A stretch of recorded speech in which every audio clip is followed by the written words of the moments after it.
Welcome to the Rabbi and the Pastor. My name is Kent Philpott. I'm the pastor, and we're going to be talking with Rabbi Tsvi Bar David. Yes. You're the rabbi. I'm Tsvi. And I'm the pastor. And this is our first program we got going here. So now we're going to start, I think, with who we are. And we can go back and forth. Sounds good. Tsvi, if you would, tell us who you are, what you're up to. Ooh, how much time do you want to give me? Well, as long as you want. Oh, wow. Okay. I'm married to Ilana Bar David, who is the harpsichord professor at Stanford University. I'm a rabbi. I also have a PhD in applied mathematics from UC Berkeley a whole number of years back. So the way I like to talk about it is I can walk both sides of the street. Wow, you sure can, Steve. And I owe it to my daddy. Okay. I was born in London, England, in London, United Kingdom, on May 14, 1948, the very same day that Israel became an independent country. Wow. Virtually to the hour. My parents met there after World War II. My mother, Jenny, who passed away, my mother, Jenny, comes from what is now the westernmost province or oblast of Ukraine. It's called Zakarpattia, meaning near the Carpathian Mountains, and it indeed is mountainous. Came from a Hasidic family of a particular Hasidic lineage called Vishnitz, well known for their music. And my dad was very much the other kind of thing. He was born in Vilna. The Lithuanians called it Vilnius, today the capital of the Republic of Lithuania, and when he was growing up, a border town within Poland. And he grew up as, in American terms, we would say a modern Orthodox Jew. He was observant, and at the same time, he was part of the modern world. I have photographs of him riding a motorcycle. He, after his mandatory military service in the Polish Army, he went to electrotechnical school, became an electrician. So he lived in both worlds, the Jewish religious world and the modern world at the same time. Well, Tsvi, that's tremendous. Yeah. And I'll Thank you. do my part of it. My parents were Midwesterners from Nebraska. They were farmers. And my mom was a flapper. Oh, the 1920s, right, you know. Right. Crazy stuff, and she never stopped being a flapper. You know, into her 70s, she was a flapper, I got to tell you. My dad came to Portland, Oregon, you know, the Dust Bowl, to work in the shipyards of Portland, Oregon. That's where I was born. I'm older than you. I was born in 1942. And I in was fact, born in 1942. Sunday's my 77th birthday. Oh, happy birthday. Thanks, V. So, they met. My parents met back there in the Sand Hills of Nebraska, in the Shadron, Beaver Valley, etc. And they got married, and took them a while to have kids. They got married a little later in life. My parents are both gone. And although they went to local little churches, neither one of them were Christians. Neither one. My mother never did become a Christian. Now, you're going to have to say more about that. I know. Can't you know that? Because you have a very, very precise definition of Christian that possibly other Christians might not necessarily agree with. Yeah, you're exactly right, Tsvi. Yeah. Yeah, we'll get a chance to do that. Yeah. But my dad became a Christian at a Billy Graham evangelistic crusade in Los Angeles when I was 15. So I was a Southern California surfer dude. They moved to Los Angeles in 1954. Into a partially was half Jewish community, and What's the name of it? Sunland Tahunga, Ah. and a large Jewish presence. Well, this will surprise you. When we immigrated to America from London, England, we got to Santa Monica in 1952, and we moved just over the border into Venice, California, part of Los Angeles. And my sister, who's 2.5 years younger, was a surfer girl. Is that right? We grew up in Los Angeles. Venice Beach. Venice Beach. Venice Beach. You know it well. Yeah, yeah. And so lived there and went to high school, Verdugo Hills High School, went to Glendale College, got married, decided I couldn't make a living. My dad was a Fuller brushman. 50 years he sold Fuller brushes, door to door. And the only guy that had ever sold brushes for 50 years. But so I didn't have enough money to survive. Going back a little bit, the first job I ever got was for a kosher deli. I delivered food to the Jewish mothers on Friday afternoon. I loved it. Kids at the high school didn't know what to do with the word name Philpott. It actually is a French Norman name. Huh. It means son of Philip. It would have been pronounced in French Philippot, but the English, they pronounce the T's Philpott, son of Philip, or Philipson. And so I was a member of the AZA, American Zionist Association. And all my early girlfriends were Jewish girls from all over LA. We'd go to parties at least twice a month. And so I used to go to Hebrew class with some of my friends, Danny Braum and Gary Tapper and Alan Furstenberg and David Perlmutter, and these were my friends. And I would get called Kike and Heb. Oh, when I was first going there. And I didn't even know what those words meant.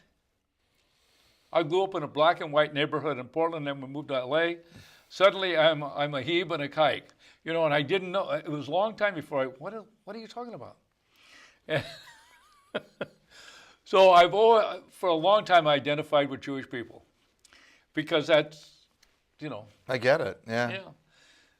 So to make it quick, I'm taking a little more time. I went into the military. That's how I was able to survive with my wife. Which branch? Air Force. I was a medic. Ah. I was a medic for 4 years, 61 to 65. And I became a Christian when I was 21. I was a student at UC Davis. I worked at night at the Travis Air Force Base, and we had As a medic. Huh? As a medic. As a medic. And we had to, it was a philosophy of religion class. We had to write a paper on one of the religions. I said, I know Christianity, I'll do that. I didn't know anything. I couldn't write the paper. I started going to churches. Started going to church. I couldn't understand what they were talking about. I tried reading the Bible. I couldn't understand what it's talking about, and I threw it away. Well, when I got on the board, the train to go to Lackland Air Force Base, my dad gave me a New Testament. As soon as he was away, I got on a train and I put it in the trash basket. Never opened a page. So, but I became a Christian through basically hearing the message of Jesus from a Baptist pastor, First Baptist Church of Fairfield, Pastor Bob Lewis. That's how that went. Just about finished an MA in psych. I was going to be a school psychologist. Decided to go to seminary instead. Where? This was in 1965. Right. And I showed up at Golden Gate Baptist Theological Seminary in Mill Valley. Yes. And so I did the Master's of Divinity. Later on, I went to a Presbyterian school, got a doctorate. Oh. And but that was in 1980. So that's sort of that. Okay. Now, I got to ask you, okay, that thing on the top of your head, Tsvi, I got it right, kippah? Kippah. Kippah. Right. We used to call those yarmulkes. Right, and that's how my parents would say it, but that's the word in Polish, really, that came into Yiddish for skull cap. Okay, Kippah, kippah is Yiddish. Kippah, no. Yarmulka is Yiddish coming from some Slavic language. Let's pretend it's Polish. Okay. Some Slavic language. Whereas kippah is a native Old Hebrew word, Okay. and it means both skull cap, and the other meaning is dome, like the dome of a building, Okay. because it's round, right? Why do you wear it? It's a fairly old custom, probably going. It might go back to the rabbinic era. It might be younger than that. It may only go back 1,000 years. Here's the way it works. It's a sign of respect to God. Namely, in the Middle East, when you approach a sovereign, a king or an emperor or something like that, you cover your head. Well, since God is Melech Malchim Lachim, the King of Kings, the Holy Blessed One, and we're always in the presence of God, therefore it behooves us to cover our heads as a sign of respect. But more than that, it's a reminder of an awareness of the divine at all times. So, we have, all religions have these little reminders. Our religion has all kinds of reminders, like mezuzah, the mezuzah that contains the We little have one at our house. right, that contains a parchment with the paragraph of the Shema, Deuteronomy 6:4. By the way, I'm normally not good with chapter and verse, but that one I know. I know that one too. That one, good. In fact, every Sunday morning, now, Tsvi, Please. every Sunday morning, we sing the Shema. Right. We do. We sing it in Hebrew. Shema Israel Adonai Eloheinu Adonai Echad. And we say, Hear, O Israel, the Lord our God, the Lord is one. My wife Katie, she always leads that. Right. That's our opening to the service, and then we end with the Aaronic benediction. Oh, Yevarechecha. May the Lord bless you and keep you. Right. Yeah. Right. Yeah, we do that. From Numbers, if I'm not mistaken. It's from Numbers. Right. Yeah. Right. It's Numbers. So I appreciate hearing about that. I love the idea. It is a continual reminder of the presence of God, and that we're here, part of God's creation, and so I never understood under that. God's sovereignty. Under God's sovereignty. Absolutely. Okay. Yeah. You have your PhD In applied mathematics. in applied mathematics. What happened then? Got my PhD in applied mathematics basically in June of 1980 from University of California at Berkeley. Went to Bell Labs and had a long career, not in mathematics as such, but in the computer science world. I already knew how to program because I'd had summer jobs programming. I taught myself programming so that I could make a living and be able to stay in school. So I already knew how to program in Fortran starting in 1966. So did just about every job possible in the programming world, from heads down programming to consulting to teaching others how to program, software design, everything. Then what happened in the very late 90s was I was doing some volunteer chaplaincy work as a volunteer Jewish chaplain at Stanford Medical Center. I have a very good friend, Dr. Bruce Feldstein, who was going through the formal chaplaincy program and invited me to be one of his volunteers. I did so. I fell in love with this work of service. It was absolutely wonderful. Visiting at the time only Jewish patients, but that changed later on. And Bruce said to me, Tsvi, you're good at this. You really ought to go for the full-time, 9 to 5, 12-month training as an interfaith chaplain. It's called Clinical Pastoral Education, CPE, and a lot of pastors and a lot of rabbis, in fact, have done it. In fact, I know that in all the rabbinical schools that I'm aware of, including the one I ultimately went to, it's a requirement that you do a certain amount of CPE, of Clinical Pastoral Education. So around that time, around the turn of the millennium, around 2000, I came down with repetitive stress injury, probably from years and years and years of being at a keyboard, programming and writing reports and this and that and the other. And I went out on disability, and the minute I went out on disability for 7 months, I immediately applied to full-bore, full-time chaplaincy programs, went and got accepted to the Palo Alto Veterans Hospital CP program, which was a joint program at the time with Stanford. The result was we had very large classes, lots of instructors, lots of students, a very rich experience. I call it Marine boot camp for pastors, ministers, rabbis, and imams, and priests. Yeah. It was absolutely, it was one of the Wow. most rigorous. So you had that broad a group. Oh yeah, we had Jews, we had Muslims, we had Buddhists, we had Christians of various sorts. It was an absolutely amazing program, very rigorous program. And towards the end of the program, my beloved CPE teacher, John Harris, he was one of two, took me aside at a retreat at the Carmelite Nunnery in Carmel, California. It was the last day of the retreat and the beginning of my last quarter in the CPE program. And John said to me, and I'll never forget, it was 11 o'clock at night, he said, "Tsvi, you've got to have the faith and walk off the cliff. I know you've walked up to the edge of the cliff and you've thought about going to rabbinical school and you've even applied and you walked away from it 3 or 4 times because I know your story, Tsvi. You've had to tell me your story. I'm your CPE supervisor. That's the way it worked. But this time, Tsvi, you're going to write your 25-page essay on why you want to be a rabbi.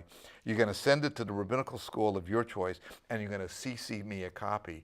And I just felt like God was speaking to me through Pastor John Harris, and I did it, and I indeed started rabbinical school about a year after that. Wow. In summer of 2004. 2004. I started rabbinical school. It was a neo-Hasidic Jewish movement called Jewish Renewal, founded by 2 rabbis, Rabbi Zalman Schachter Shalomi of blessed memory, and also Rabbi Shlomo Carlebach, also of blessed memory. And for a variety of reasons, it in terms of the chemistry, it wasn't working out for me. Not that anything was bad about it. I really love Jewish Renewal, this neo-Hasidic movement. Think of it as ecstatic Judaism, like charismatic Catholicism, right? Okay. A lot of singing and dancing. And I needed to be in a brick and mortar school that had a well worked out curriculum that said, after taking 210 units and writing your master's thesis, you're done. We will ordain you. And that was something no one was going to get from the other program. They were a little loose, but the other program had real rigor to it, and that was going to work for me. And also, I needed to be in a classroom with fellow students and a teacher. I didn't want to be doing distance learning. I know that's gotten to be very popular, but it wasn't going to work for me. And I'm glad I did it that way.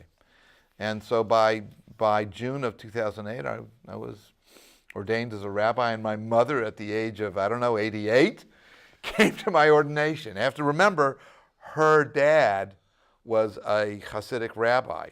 Yes. And ritual slaughterer, a shochet, and she came from a line of rabbis that went back at least to the early 1600s in Prague, Czechoslovakia. Wow. What a history, Steve. Yeah. Well, let me give the counterpart to me. So I'm in the military. After 2 years, I become a Christian. In a way that I don't know how that happened, but it did. Can I ask you a question? I know I'm interrupting, but this, I think, is the critical point, maybe for the next couple of sessions, Ken, which is I'm not going to ask you right now how you became a Christian, because you're saying it's a little not clear to you, but when you became a Christian, how did it feel? What did you know? Okay. What did you know? Tsvi, that's perfect. That's a perfect help for me on this. What happened was, let me illustrate it this way. I worked in this unit, Second Casualty. We moved all of the wounded from what we call the Pacific Theater, from Elmendorf in Alaska all the way down the South Seas. They would come through our facility, and when we would send them out. We had our own little unit. It was a whole system set up by the military. We moved all the branches of service. And I worked from 5 o'clock at night to 8 in the morning. Wow. Average of 48 hours a week. It allowed me to go to school in the daytime, though. Wow. And I would go to midnight chow. And I would sit with the rough guys.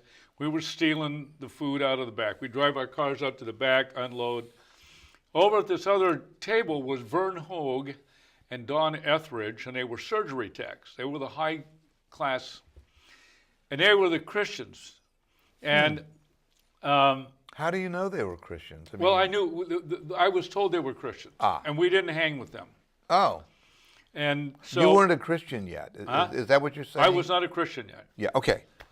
So I became a Christian, and all of a sudden, my attitude changed. And I don't know how or why. I know now, looking back. But the first thing that happened to me that changed was I had an interest in the Bible, and I started reading it. I don't remember where. I probably went back to Genesis, because that's where I started, where I couldn't understand anything. But I started reading the Bible. I had an intense interest in Jesus. I wanted to learn about who this Jesus is. Well, what happened at midnight chow, I don't know what I did or said, but they sent me over to sit with Don and Vern. I literally changed tables, and it was like the picture of my conversion. I switched tables at midnight chow. This was in 1963. That would make a great TV show, or an episode. It would, but so anyway, so then here I am, and I can only go to church 1 out of 3 weeks. Why? Every third, because I worked one Sunday, and then the next one I'd get off Saturday morning. I was too tired, and so it was a very long, slow little process. But I was learning a little bit, and I wanted to hear more, wanted to learn more. And then I started taking my Bible to work with me and sitting up late at night and reading. And then... What were you looking for, Kent, in what you were reading in the Bible? I don't know that I have an answer for that. I'm not sure that I do. I was just hungry for it. I just was very intensely interested in it, which was a radical change. My parents heard about it, and I went home on leave. And this was kind of a major turning point for me. I'd been a Christian for maybe 6 months, but I hadn't been home on leave in that time. So I went back there, and I went by myself. It was just going to be a quick one. This is going to be a real quick thing. And I walked in the door, and my mother had arranged for 6 of my friends to be there. 6 of them. And I came in the back door. I could see it in my mind's eye. One of the guys said, "Hey, we're going to Hollywood tonight. We got this really neat woman for you." They paid for a prostitute. I'm not kidding you. Hand me a 16-ounce can of beer. That's when everybody drank 16-ounce cans of beer. Now it's just 12 ounces, So we're sitting there, and we're on a couch, and here's my 6 old friends. 3 of them were Jewish. 3 were Gentiles. It was, Mike Roth was there, Gary Tapper, and Danny Brown. Right. And so Larry Scarta, who's no longer with us, who is a real rough kid, we're sitting there, it was very quiet, and he says, "Philpott, we hear you got religion." See, my mother had told him that. My mother was virtually anti-Christian. And it was always a conflict between her and my dad. And so this was the first time that I had really actually told anybody other than I think my dad. And I said, yes. And it was stone cold silence. 3 of my friends got up and walked out, and I never saw them again. They were friends all through high school and the first 2 years of college. I never saw them again, Tsvi. Were they the Jews or the non-Jews or a mixed group? It was actually mixed. Uh-huh. I'm still friends with those 3 that stayed to this day. In fact, we're all going to watch the Super Bowl together week from Sunday. Cool. Yeah, we're going to do it. We're going to drive up to Reading. Anyway, so for the first time, I self-identified as a Christian. Mm-hmm. So then I was going to be a school psychologist. But what did that mean to you? See, that's it. What did it mean? What does it mean to you when you say, I identified as a Christian? What does it mean? Okay, what it you? means is, I don't know that I could have explained it to you then. I probably didn't know enough. I had a very meager involvement with Christianity. But what still. did it mean to you then?